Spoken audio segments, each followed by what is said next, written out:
Hello बच्चों, welcome back. तो बच्चों हम स्टार्ट करने जा रहे हैं हमारा chapter number 5 loss of motion, physics का क्लास 11th का, है ना। तो ऑलरेडी बच्चों हमने बेसिक मैथमेटिक्स डाला था सबसे पहले, फिर motion in a plane, sorry motion in a straight line, फिर मोशन इन अ प्लेन, है ना। 4 चैप्टर्स की वीडियो ऑलरेडी अवेलेबल है। अब हम हमारी स्टार्ट करने वाले हैं न्यू सीरीज 5th चैप्टर की, लॉस ऑफ मोशन, है ना बच्चों, जिसके वीडियोस एक एक करके आते जाएंगे। तो इसमें बच्चों जो हमारे वीडियो का फ्लो रहेगा, वीडियो नंबर 1 का, इसमें हम इंट्रोडक्शन की बात करेंगे, फिर हम गैलीलियो लॉ ऑफ इनर्शिया की बात करेंगे, Newton's first law of motion, then common forces in nature and numerical. तो बच्चों बेसिकली ये हमारे पूरे वीडियो का आज का फ्लो रहेगा इस वीडियो नंबर 1 का, है ना। धीरे धीरे 2 3 3 4 वीडियो आते जाएंगे तो पूरा चैप्टर कवर हो जाएगा उसमें, है ना। तो इस चैप्टर में बच्चों बेसिकली हम आपको एक बात कहते हैं, इंट्रोडक्शन की बात करें तो इसमें हमें कॉज ऑफ मोशन पढ़ना है। क्या पढ़ना है? कॉज ऑफ मोशन, जो कि कौन होता है? फोर्स। हमने पुराने चैप्टर्स में बच्चों मोशन पूरा पढ़ रखा है, वेलोसिटी, एक्सेलरेशन, डिस्प्लेसमेंट, डिस्टेंस, ये सब क्या है? मोशन ही के तो पैरामीटर्स हैं। बट वो होते, एक्सेलरेशन आता किसकी वजह से? हु डज दिस, है ना। तो ये चैप्टर बेसिकली पूरा laws of motion, basically what? Cause of motion. जो cause of motion basically force. क्या बात समझ में आ रही है? तो बहुत से साइंटिस्ट आए बच्चों, 1600 से लेके ये कहानी चालू हुई। सबसे पहले एरिस्टोटल साहब आए, उन्होंने मोशन के बारे में कुछ कहा, जिनको गलत साबित किया गैलीलियो साहब ने। किसने? गैलीलियो साहब ने। और इन्हीं को देख के फिर न्यूटन साहब ने अपने 3 लॉस ऑफ मोशन बनाए। क्या बात ठीक है? तो इनका इंट्रोडक्शन खत्म करेंगे फटाफट से, फर्स्ट लॉ ऑफ मोशन समझेंगे, फिर आएगा सबसे important part, common forces in nature and mechanics. ये जो पूरी कहानी हुई ना बच्चों, जो मोशन डिफाइंड हुआ, फोर्स डिफाइंड हुआ, है ना, उसके बाद जो मैकेनिक्स बनी, न्यूटन साहब ने जो पूरी कहानी बनाई, उसी को बोला गया न्यूटोनियन मैकेनिक्स। न्यूटोनियन मैकेनिक्स, है ना। तो कहानी यूं है बच्चों कि पहले में फर्स्ट लॉ ऑफ मोशन समझना है, इनका थोड़ा सा इंट्रोडक्शन, इन्होंने क्या कहा था, फिर इन्होंने क्या कहा, फिर इन्होंने क्या बनाया, ठीक है। फिर उसके बाद कॉमन फोर्सेस नीचे, पूरे फोर्सेस जो इस चैप्टर में आपको बेसिकली पढ़ने हैं, जिसके रिलेटेड न्यूमेरिकल्स होंगे वो हम देखेंगे, और फर्स्ट लॉ पे कुछ अच्छे बढ़िया से न्यूमेरिकल्स करेंगे, है ना।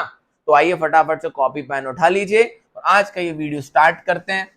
तो इंट्रोडक्शन की बात करते हैं, एरिस्टोटल साहब से चलते हैं, फटाफट से इंट्रोडक्शन अपन कंप्लीट करेंगे। आप बचपन से क्लास 9th में भी आपने पढ़ रखा होगा। तो आइए बच्चों देखें, एरिस्टोटल साहब ने सबसे पहले कहानी कहां से स्टार्ट हुई? एरिस्टोटल साहब से।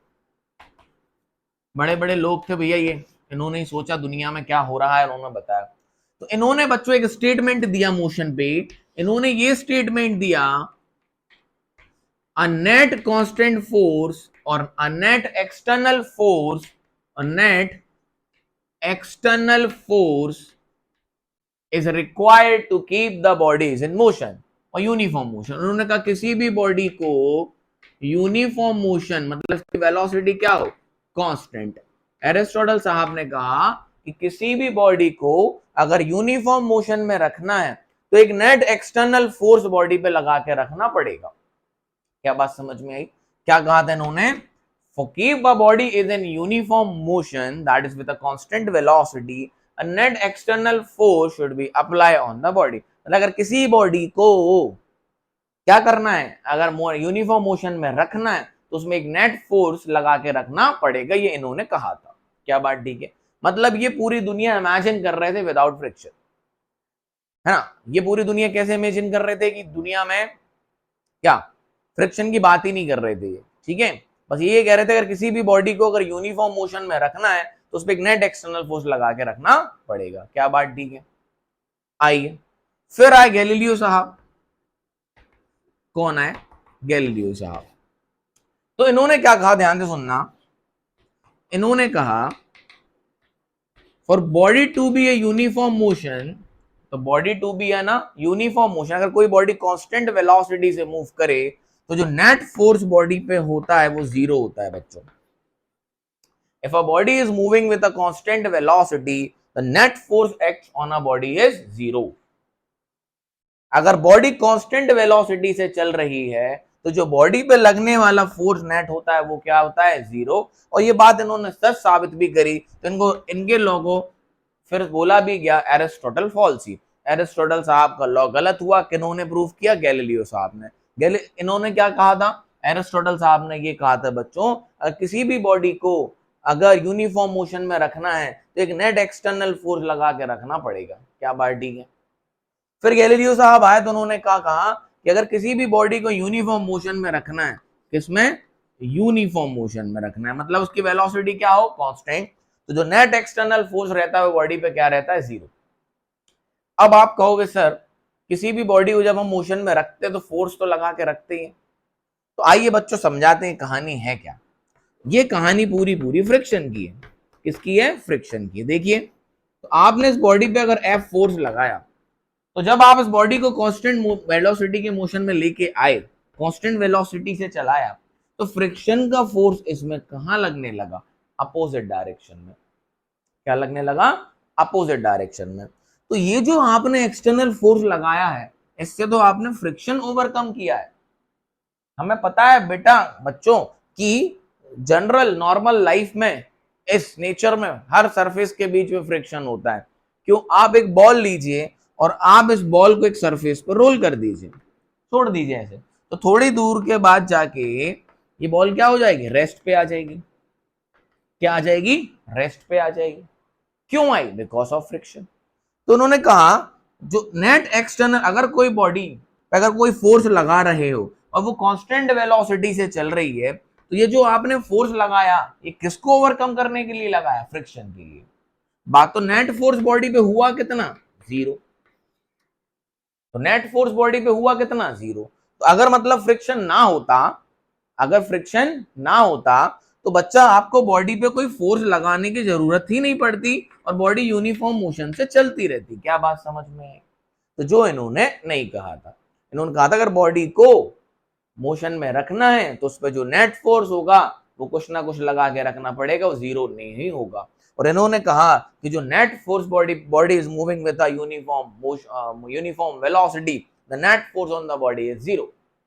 और इसका मतलब अगर फ्रिक्शन ना हो तो कोई भी फोर्स बॉडी पे लगा के रखने की जरूरत नहीं है, बॉडी ताजीवन कांस्टेंट वेलोसिटी से चलती रहेगी। यस और नो? क्या बात समझ में आई? क्लियरिटी है? तो यहां से एरिस्टोटल साहब का लॉ गलत हो गया और गैलीलियो साहब ने कहा if the body should be in a uniform motion, no net external force on the body is zero, no constant force is required to keep the body is in uniform motion. क्या बात समझ में आई? No net external force is required to keep the body is in uniform motion. ये किन्होंने कहा? Galileo साहब ने। क्या बात ठीक है? यस और नो? समझ में आया? तो यहां से एक और कहानी निकल के आई जो लॉ ऑफ इनर्शिया बना। गैलीलियो लॉ ऑफ इनर्शिया ही बोला जाता है। अगर बॉडी रेस्ट पे है, क्या बच्चों? अगर बॉडी रेस्ट पे, the body is in rest, then the net force on the body is equals to zero and the body will remain at rest.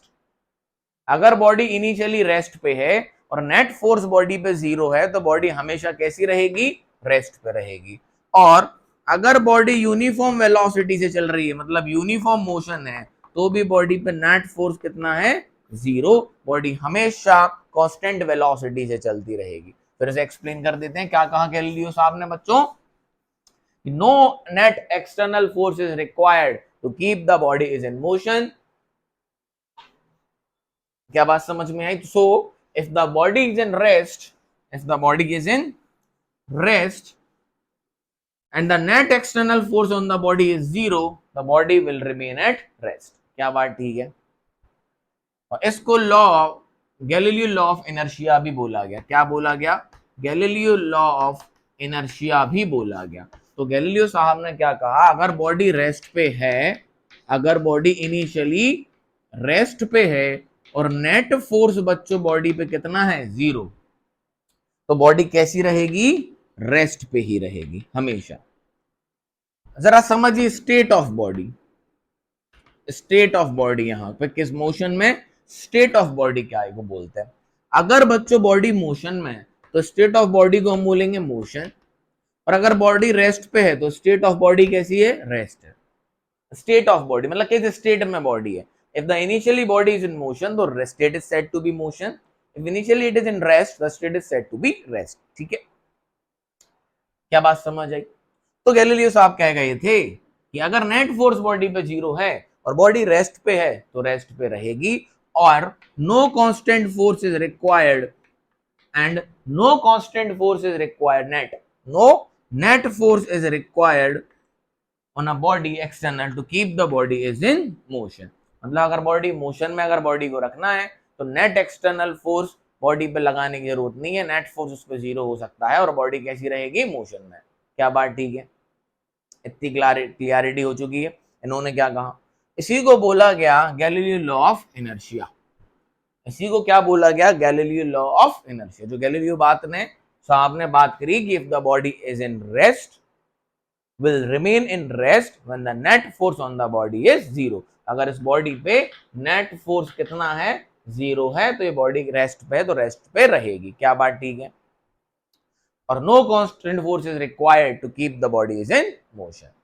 इसको गैलीलियो लॉ ऑफ इनर्शिया भी बोला गया। अब इनर्शिया क्या है, आइए सुनिए। तो मतलब अगर बॉडी रेस्ट में है तो रेस्ट में रहना चाहती है, और बॉडी अगर मोशन में है तो मोशन में रहना चाहती है। आप पढ़ चुके होंगे क्लास 9th में। तो गैलीलियो क्या यहां से ये बना Galileo law of inertia. Inertia क्या है? It is a physical quantity, it is a property, it is a property of a matter, it is a property of a matter which resist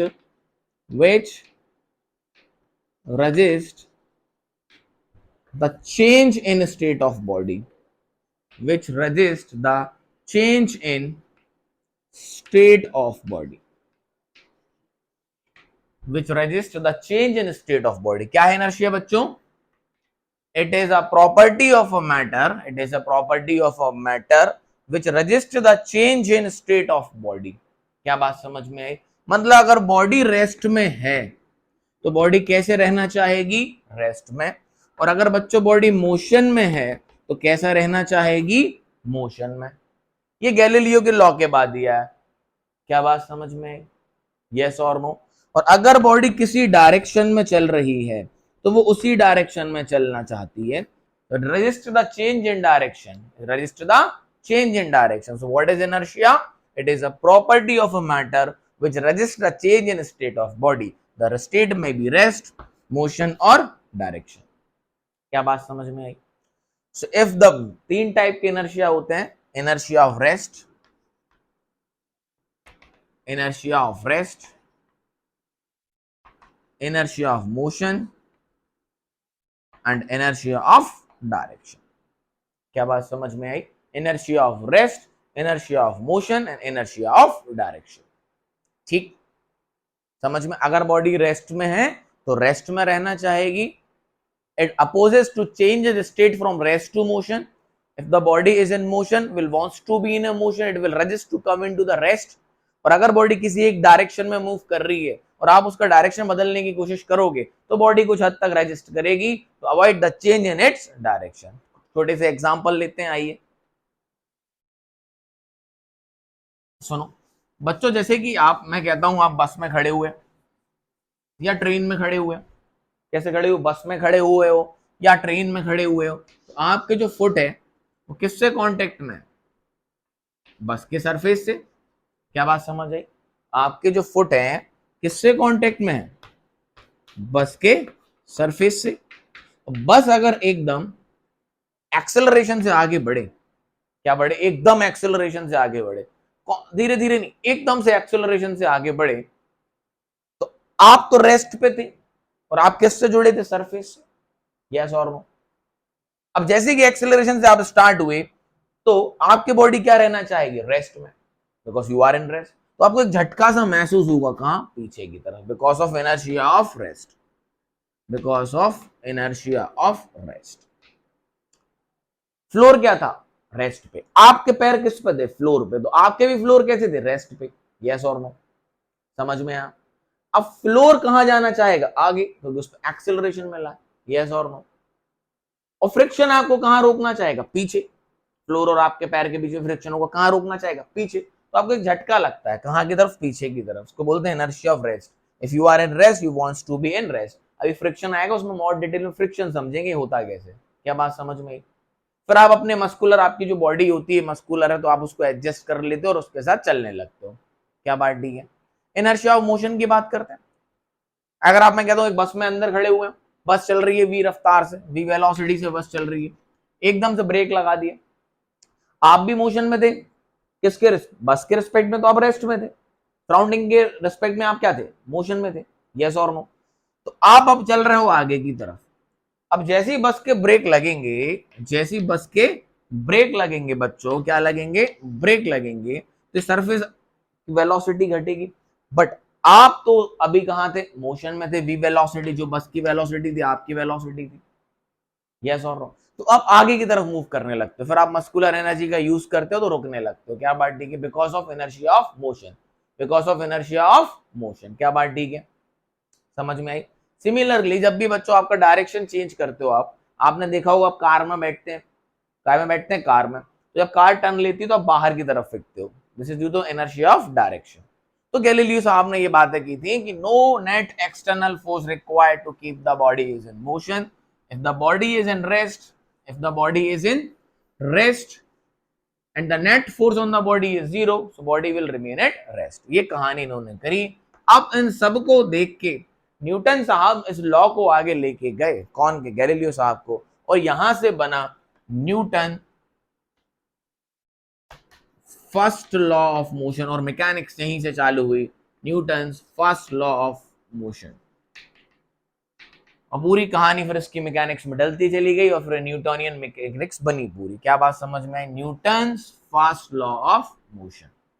इन्होंने क्या कहा, सुनना ध्यान से, if the body is in rest, if the body is in rest will remain in rest, if the body is in rest will remain in rest, and if the body is in motion will remain in motion।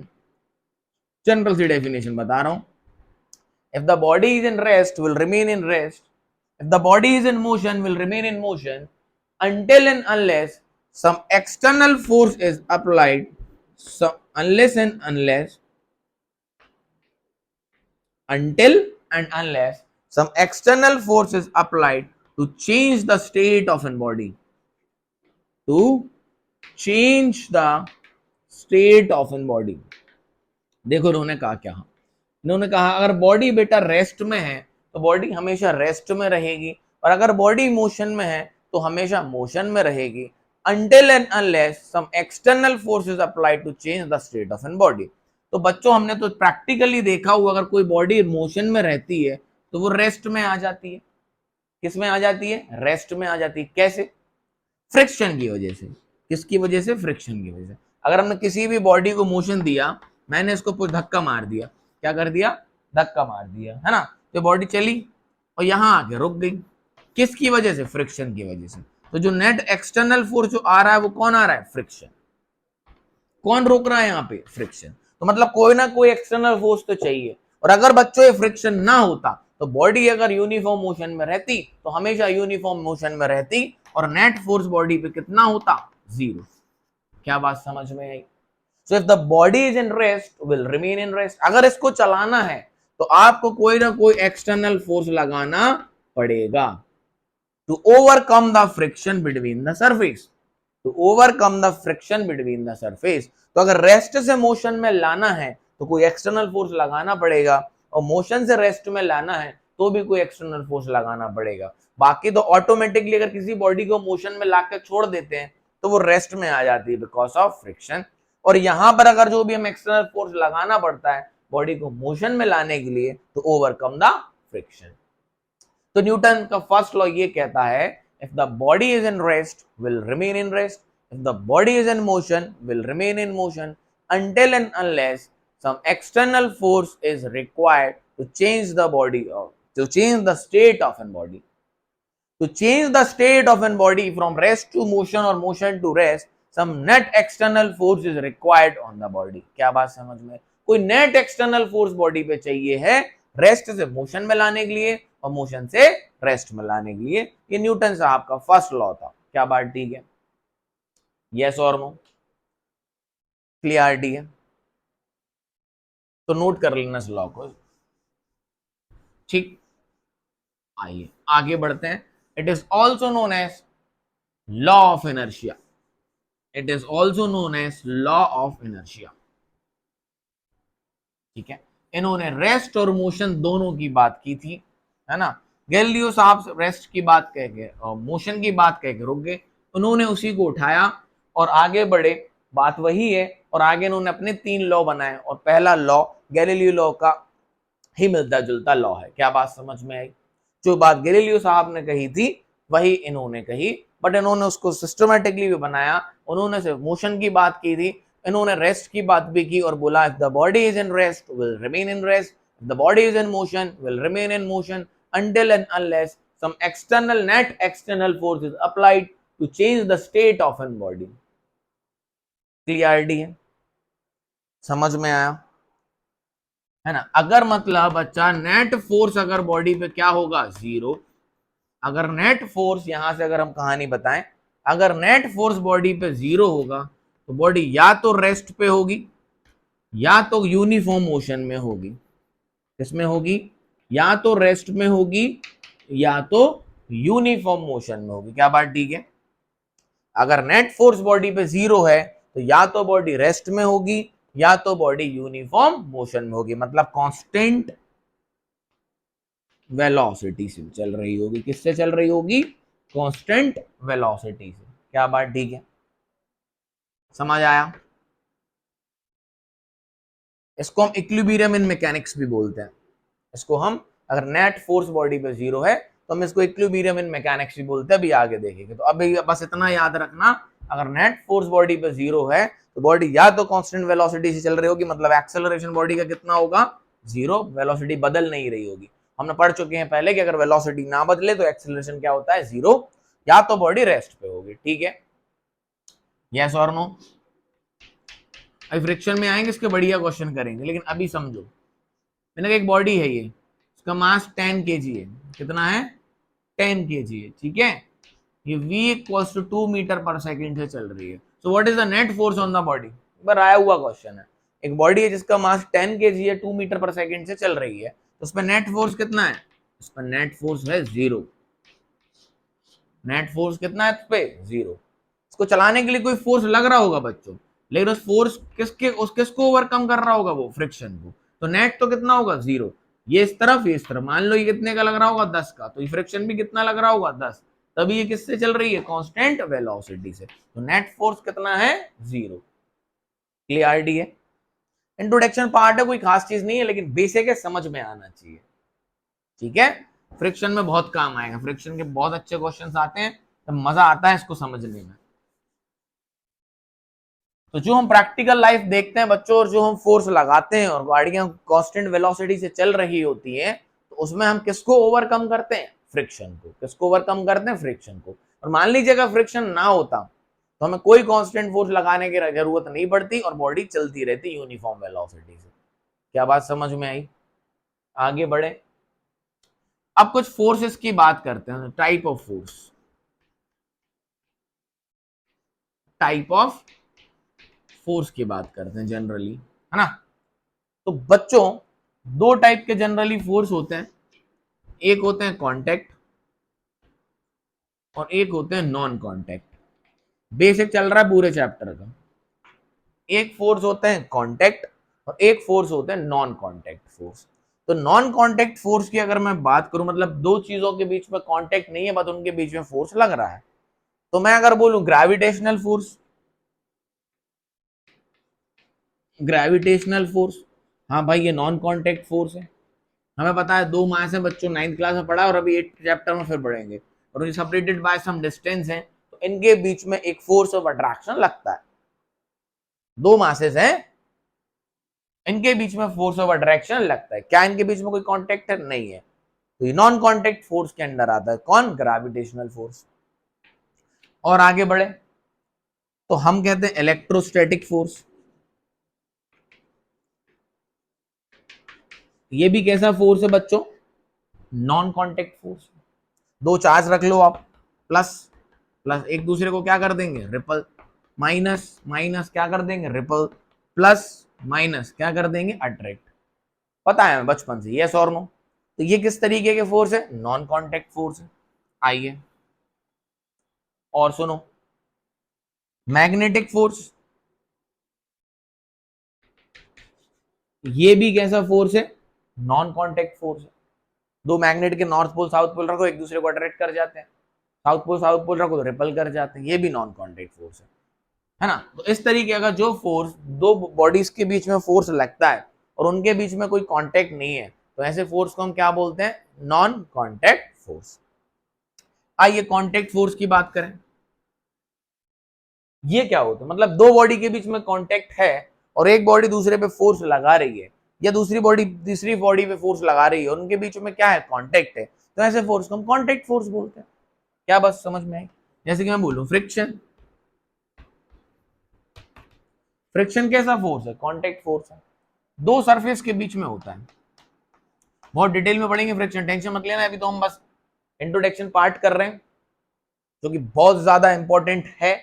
क्यों, basic पता होना चाहिए, किसी को हम basic नहीं समझा पाते तो दिक्कत हो जाती, क्वेश्चन आपने बड़े बड़े कर लिए। तो दो सरफेस के बीच में जो कांटेक्ट होता है उनमें ये फोर्स लगता है, अगर दो सरफेस के बीच में कांटेक्ट नहीं है तो फ्रिक्शन लगेगा नहीं, तो फ्रिक्शन फोर्स। फिर आएगा टेंशन फोर्स, ये क्या है सर,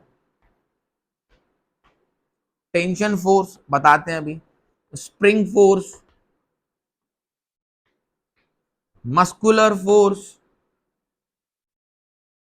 किसी भी चीज पे मैं कह रहा हूं कि मुझे इस बोर्ड पे फोर्स लगाना है तो अपने मसल्स की हेल्प से, तो बेटा मुझे इसको टच करना ही पड़ेगा फोर्स लगाने के लिए, तो मस्कुलर की पावर से मुझे फोर्स लगा रहा हूं, तो किसी को टच तो करना पड़ेगा, शक्तिमान तो नहीं हो देख के बोर्ड को गिरा दूं। क्या बात समझ आई सर, मैं यहां से देखूं और बोर्ड गिर जाए, नहीं हो सकता ना, मुझे टच करना ही पड़ेगा, तो कॉन्टेक्ट फोर्स।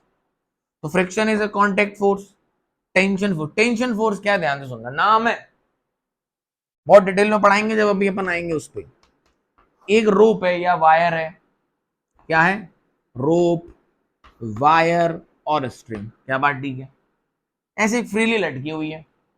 अगर मैंने इसमें एक मास लटका दिया mg, क्या लटका दिया, mg, अब बच्चों इस पर लटका हुआ है, नीचे तो गिर नहीं रहा, तो एक मास लटकाया m, तो इस पर नीचे की तरफ फोर्स कितना लगेगा, बोलो, mg। अब इसको कौन पकड़े हैं, इस मास को बच्चा कौन पकड़े, यहां देखो, टेंशन फोर्स बता रहा हूं।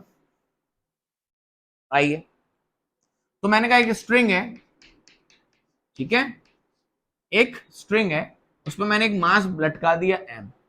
अब अगर मैं इसका फ्री बॉडी डायग्राम बनाऊं, फ्री बॉडी डायग्राम क्या कहलाते हैं बच्चों, एक बॉडी का डायग्राम जिसपे सिर्फ हम वही फोर्स लेते हैं जो बॉडी पे लगते हैं, जो बॉडी लगाती है वो नहीं लेते, हम सिर्फ वही फोर्स लेते हैं जो बॉडी पे लगते हैं, जो बॉडी लगाती है वो नहीं लेते। तो अगर मैं इसका फ्री बॉडी डायग्राम बनाऊं जिसको हम बोलते हैं एफबीडी, अभी मैं एक्सप्लेन कर रहा हूं, अभी सुन लो बस टेंशन क्या है। तो इस पे बच्चा जो फोर्स है मास, उस पर ग्रेविटी की वजह नीचे की तरफ क्या लगेगा, mg, ग्रेविटी की वजह से नीचे की तरफ क्या लगेगा, mg।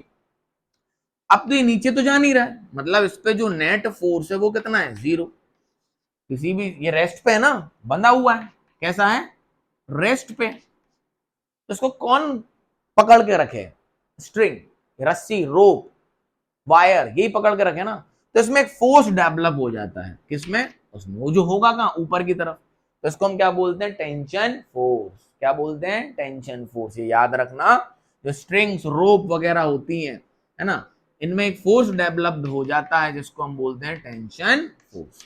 क्या बात ठीक है, तो फ्रिक्शन हो गया, टेंशन फोर्स हो गया, स्प्रिंग फोर्स, ये मिटा दे रहा हूं मैं इस तरफ का, नॉन कांटेक्ट है ना, नोट कर लिया आपने, ग्रेविटेशनल, इलेक्ट्रोस्टैटिक, मैग्नेटिक।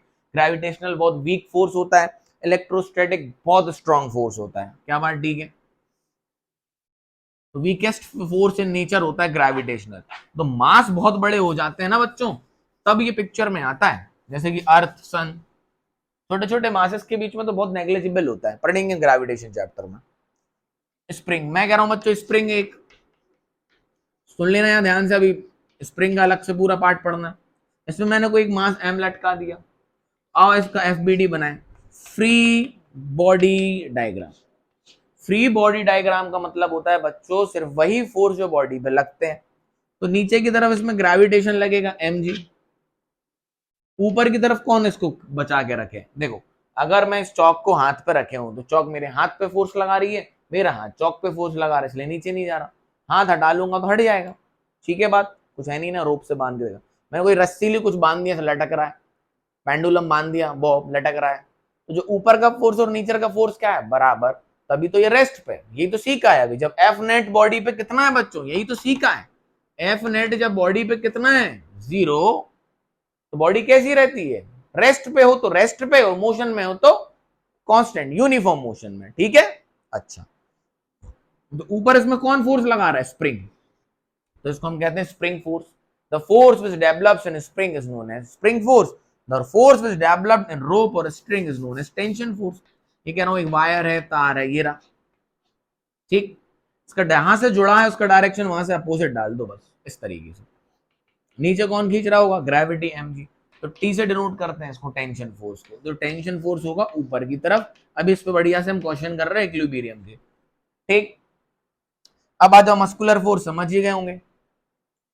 एक फोर्स और सुनो, नॉर्मल फोर्स, जब सेकंड लॉ पढ़ेंगे बहुत काम आने वाला है। एक और सुनो, नॉर्मल फोर्स, आइए,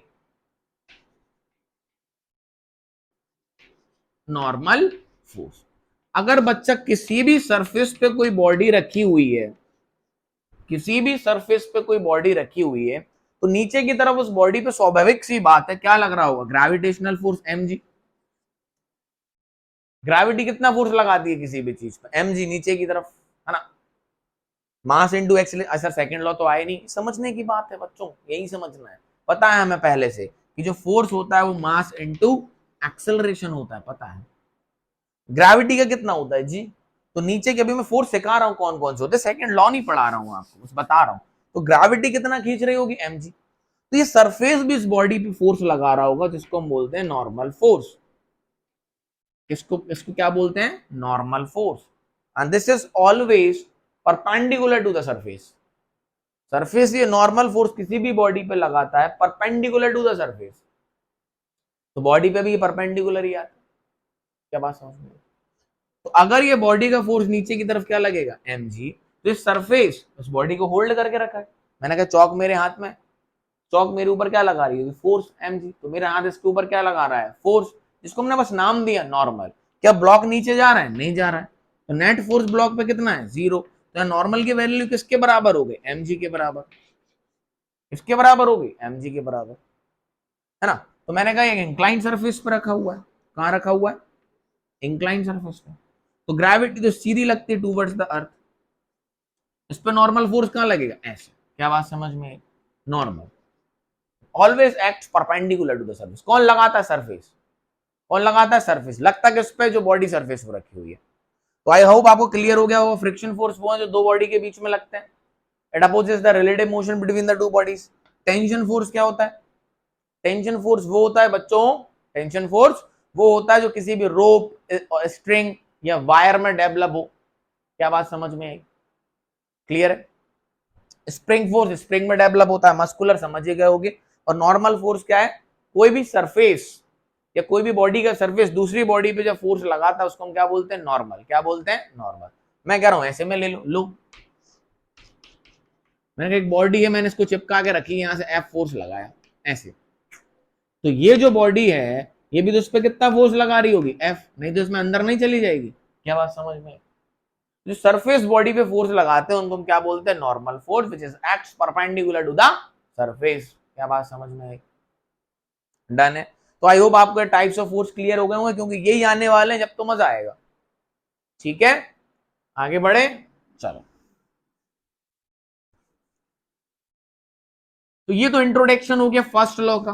फर्स्ट लॉ कहता है जब नेट फोर्स बॉडी पे 0 है, जब नेट फोर्स बॉडी पे बच्चों क्या है, 0 है, तो बॉडी या तो यूनिफॉर्म मोशन में रहेगी, अगर पहले से है, या तो रेस्ट पे रहेगी। तो फर्स्ट लॉ ने हमें यहां पर बता दिया है, if the net force on the body is 0, if the body is in rest will remain in rest, और if the body is in motion, uniform motion, will remain in uniform motion. क्या बात ठीक है। आओ थोड़े से इसके question देखें फर्स्ट लॉ से, इतना ही है फर्स्ट लॉ। न्यूटन साहब ने कहा था अगर किसी भी बॉडी में नेट फोर्स क्या हो, 0, तो अगर रेस्ट पे तो रेस्ट पर रहेगी जिंदगी भर, जब तक कोई एक्सटर्नल फोर्स ना लग जाए उसको मोशन में लाने के लिए। और अगर मोशन में है यूनिफॉर्म मोशन में और नेट फोर्स कितना है 0, तो जिंदगी भर कैसी रहेगी, यूनिफॉर्म मोशन में। आइए अभी मैंने एक क्वेश्चन बताया तो उसको फिर से ले लेते हैं। देखो ये एक बॉडी है, क्या है, बॉडी है जिसका मास 10 kg है, कितना है 10 kg, moving with the velocity of 2 metre per second. What is the net force on the body, answer is 0। क्यों, बिकॉज कांस्टेंट वेलोसिटी से चल रही है। फोर्स एक्सेलरेशन लाता है, फोर्स क्या लाता है, एक्सेलरेशन ला देता है, नेट फोर्स एक्सेलरेशन। ऐसा नहीं इसमें फोर्स लग नहीं रहा होगा, इसमें नेट फोर्स 0 है। मान लो इस पे कोई फोर्स लगा होगा यहां से F, तो फ्रिक्शन की वैल्यू भी कितनी होगी बच्चा, F। इस फोर्स को कौन ओवरकम कर रहा है, फ्रिक्शन, इसलिए इसमें नेट फोर्स कितना है 0, क्योंकि इसकी वेलोसिटी कांस्टेंट है। क्या बात समझ में आई। आओ आगे बढ़े और देखो, बढ़िया बढ़िया क्वेश्चन ले रहे हैं इक्विलिब्रियम के, ठीक है। चलो मैं कह रहा हूं जनरल सी बात, एक मास है 10 किलो का, कितने का, 10 kg का, ठीक, is hanging with an rope, is hanging with an rope, a mass of 10 kg hanging with a rope, what is the tension in a rope, what is a tension in a rope, इस रोप में कितनी tension है, मतलब tension force. इसमें बच्चा हमने अभी बताया कोई रोप होती है, स्ट्रिंग होती है, तो उसमें जब भी कोई फोर्स लग रहा है तो उसमें खिंचाव आ जाता है। इसको कौन बांध के रखा है, इसको कौन पकड़ के रखा है, कौन, रोप। क्या बात समझ में आई। अगर इसको यहां से हटा दो तो रोप ढीली हो जाएगी, और जब इसको बांधोगे तो रोप टाइट हो जाएगी। इसको बोलते हैं टेंशन फोर्स, नाम दिया गया। तो देखो नीचे की तरफ कौन है, mg, और ऊपर की तरफ कौन है, mg फोर्स होता है, ग्रेविटी आपको पता है, जनरली बात है, ऊपर से टेंशन, तो टेंशन बराबर क्या होगा, mg, टेंशन बराबर क्या होगा, mg, क्योंकि नेट फोर्स कितना होगा 0, तभी तो ये मास रेस्ट पे रहेगा, इसको इक्विलिब्रियम भी बोलते हैं। What is the equilibrium of a body? When the net force on the body is 0 is equilibrium। क्या बात समझ में, तो मास कितना था 10, g की वैल्यू ले लो 10, तो टेंशन कितना हो गया 100 न्यूटन। क्या बात समझ आई, व्हाट माय पॉइंट, क्लियरिटी है, समझ में आया, बोलो। चलो इसको ऐसे भी लिख के दिखाता हूं मैं वेक्टर फॉर्म में ना, आपको कोई मजा नहीं आया सर। आइए देखें, ऊपर का डायरेक्शन पॉजिटिव, ये फोर्स कहां है, y में है, तो summation of force in y is what 0, तभी तो नेट फोर्स y में 0 हुआ ना। Summation of all the forces in y is what 0, mg कितना है 100, तो ऊपर का फोर्स पॉजिटिव तो नीचे का फोर्स नेगेटिव, फोर्स वेक्टर होता है, force is a vector quantity, force is a vector quantity, हमें सबको पता है। ऊपर की तरफ पॉजिटिव तो नीचे की तरफ नेगेटिव, तो T प्लस -100 जोड़ रहा है ना, ऊपर की तरफ T नीचे की तरफ 100, तो -100 इज इक्वल्स टू व्हाट 0, तो T इज इक्वल्स टू 100। क्या बात समझ में, और ऐसे लिख सकता हूं, ऊपर की तरफ क्या है T, नीचे की तरफ क्या है mg, T माइनस mg बराबर क्या 0, ये तो समेशन हो गया y में। क्लियरिटी है, आओ एक और बढ़िया क्वेश्चन ले। इंट्रोडक्शन चल रहा है चैप्टर का, चैप्टर का मेन मजा आता है बच्चों सेकंड लॉ के बाद, जो हमारा नेक्स्ट वीडियो होने वाला है, बुली बुली सबके क्वेश्चंस करेंगे, है ना, तो मिटाई देते हैं।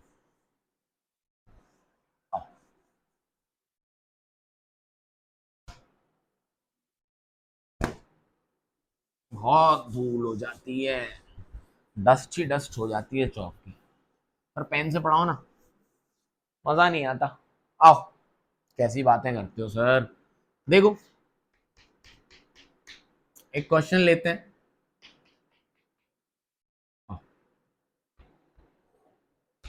ये क्या कर रहे हो सर अभी से, इतना आसान है, रिजॉल्विंग करना है, वेक्टर है, कुछ भी नहीं है। उन्होंने बोला ये मास है 2 kg का, कितने का 2 kg का, एक रोप से बंधा हुआ है इस तरीके से, ये क्या है, रोप है, क्या है, रोप है, इस तरीके से बंधा हुआ है, अच्छे से बांध दो सर, लो।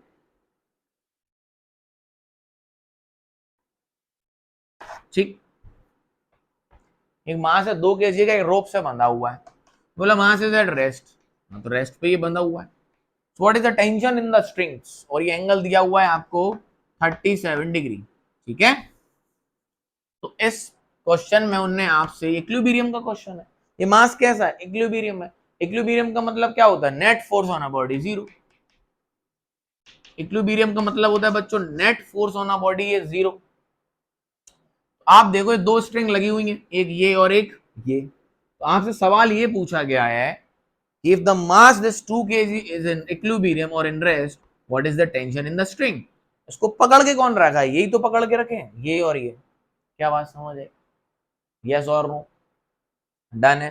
तो देखो बच्चों बहुत सरल सा क्वेश्चन है, फोर्स रिजॉल्व कर लो। अगर ये रेस्ट में ना, तो ये एक्स में जा रहा है, तो summation of forces in X क्या है, जीरो, और summation of forces in Y भी कितना है, जीरो।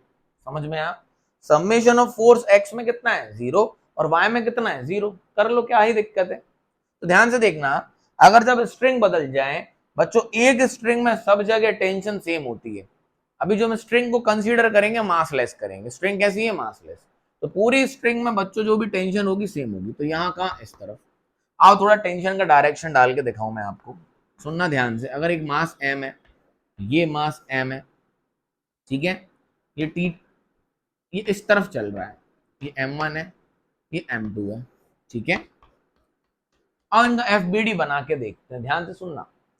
इस मास को तो रोकने की कोशिश, ये से रस्सी से कौन बंधा है, ये अपन खींच इसको रहे, फोर्स किस पे लगा रहा है, इस पे लगा रहा है, ध्यान से सुनना, थोड़ा सा लॉजिकल है, फोर्स इस पे लगा रहा है, तो ये तो इसको रोकने की कोशिश करेगी, तो इस पे टेंशन कहां लगेगी, पीछे की तरफ। तो आप जरा F1 मास का FBD देखोगे, फ्री बॉडी डायग्राम, इस पे फोर्स कहां लगेगा, आगे, और M1 में टेंशन कहां लगेगी, पीछे, क्योंकि रस्सी एक ही है तो सेम टेंशन होती है पूरी रस्सी में।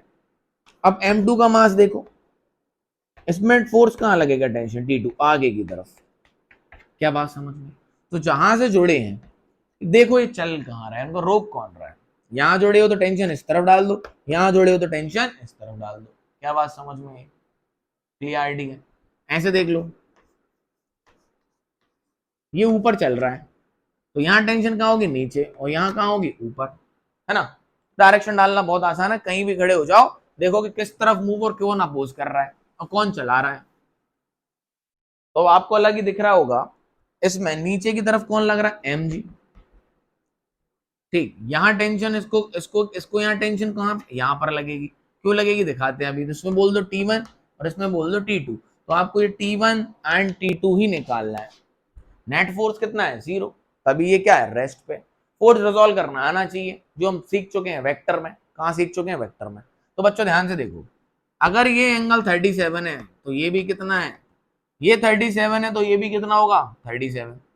तो इसका जरा एक्स एक्सिस में अपन FBD देखते हैं, काय में देखते हैं, एक्स एक्सिस में इसकी FBD देखते हैं, और वाई में यहां कौन लगेगा, T cos 37, T1 cos 37, और यहां कौन है, T2, यहां कौन है, T2। ध्यान से देखो, सिर्फ वाई, फिर वही फोर्स लेने जो एक्स एक्स में है, सिर्फ वही फोर्स लेने इसमें जो सिर्फ कहां है, एक्स एक्स में।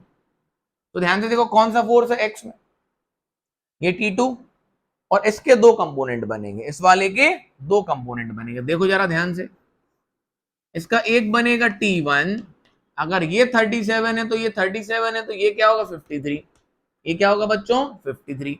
तो ये बन जाएगा आपका क्या, T1 cos 37, और ये वाला क्या बन जाएगा, T1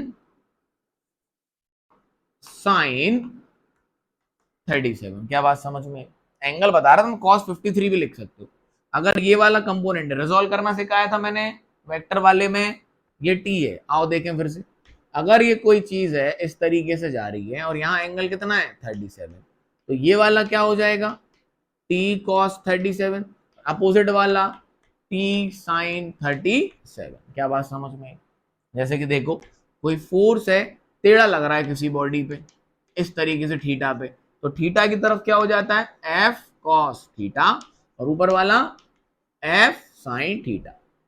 बस तो लो फटाफट से क्या है इसमें, T1 cos 37 और ये हो गया T1 sin 37। क्या बात ठीक है, इधर आओ तो cos और इधर गए तो sin, खत्म क्वेश्चन।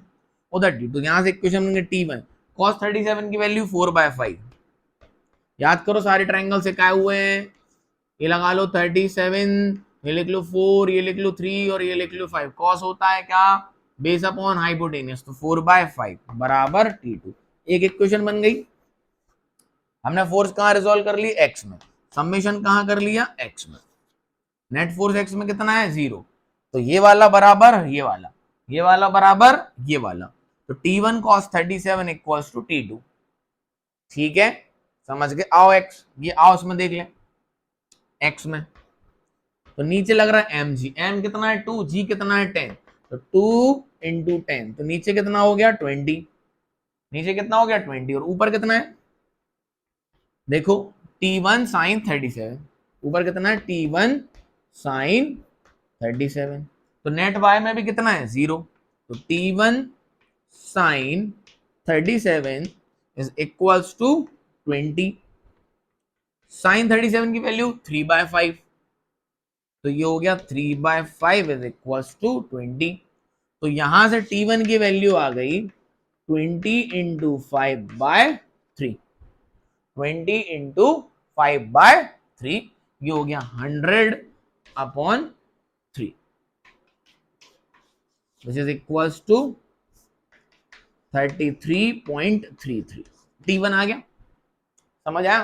फोर्स को रिजोल्व किया है बच्चों हमने x में और y में, बस यही टेढ़ा दिख रहा था, तो ये हो गया T cos 37, ये हो गया T sin 37। क्लियरिटी है, T cos 37, T sin 37, तो T sin, तो T1 sin 37 equals to 20, mass 2 kg है, नीचे की तरफ mg, तो कितना हो गया 20, T1 sin 37 equals to 20, sin 37 की वैल्यू 3/5, 20 तो 5 2 10, तो 100/3, बस उठा के यहां रख दो। T1 की वैल्यू मिल गई, कितनी आई 100/3, तो 100/3 multiply by 4/5 is equals to T2, तो 5 1 जा 20 जा, तो ये हो गया 80/3 आंसर। समझ में आया।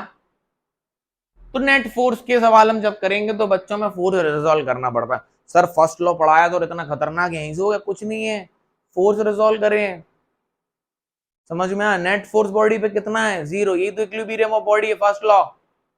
नेट फोर्स कितना है बॉडी पे 0, तो पूछा था इसमें टेंशन बताओ T1 T2, सर टेंशन कहां से आई, लोड मत लो, बस पिक्चर समझा रहा था। अभी सेकंड लॉ आएगा तो उसके क्वेश्चंस करेंगे पुली वगैरह के, तो बहुत मजा आएगा। ठीक है, अभी बस आपको इतना सीखना है कि फर्स्ट लॉ ऑफ मोशन क्या कहता है, the net force on a body is 0, the body is in rest will remain in rest, उसी को हम बोलते हैं equilibrium of a body. Got my point. यहीं से न्यूटोनियन मैकेनिक्स चालू हो जाती है पूरी। ठीक है, न्यूटन साहब ने जब ये कहानी रखी उसके बाद पूरी न्यूटोनियन मैकेनिक्स डिपेंड करती है फर्स्ट लॉ, सेकंड लॉ और थर्ड लॉ पे। फिर क्या कहा, अगर मोशन पे है यूनिफॉर्म मोशन में और नेट फोर्स 0 तो यूनिफॉर्म मोशन में बनी रहेगी। Got my point. This is the introduction of this whole chapter और फर्स्ट लॉ का, और फर्स्ट लॉ पर नेट फोर्स के भी का क्वेश्चन दिखाएं। बस याद रखना टेंशन फोर्स क्या होता है, फिर से पढ़ाऊंगा सेकंड लॉ में। नॉर्मल फोर्स क्या होता है पता होना चाहिए, स्प्रिंग फोर्स क्या होता है पता होना चाहिए, फ्रिक्शन फोर्स क्या होता है पता होना, फ्रिक्शन का अलग पार्ट है, पूरे डिटेल में पढ़ेंगे। ठीक, तो जो भी फोर्सेस किसी स्प्रिंग में लगते हैं उसको स्प्रिंग फोर्स बोलते हैं, जो भी फोर्स किसी स्ट्रिंग में डेवलप्ड होते हैं। मैं कह रहा हूं यहाँ पर रस्सी टांग दूं, उस पर लटक जाऊं, तो जैसे मैं उस पर लटकूंगा रस्सी टाइट हो जाएगी। तो मेरे फोर्स में जितना नीचे की तरफ लगा रहा हूँ रस्सी ऊपर की तरफ लगा रही होगी अगर मुझे हैंडल करने के लिए। समझ आया, क्लियरिटी है, यस और नो। तो ये फोर्स पता होना चाहिए, टाइप्स ऑफ फोर्स हमने पढ़े हैं। ठीक है, तो मिलते हैं नेक्स्ट वीडियो में। Have a good day, nice day, tata, bye bye, stay connected, be safe, thank you.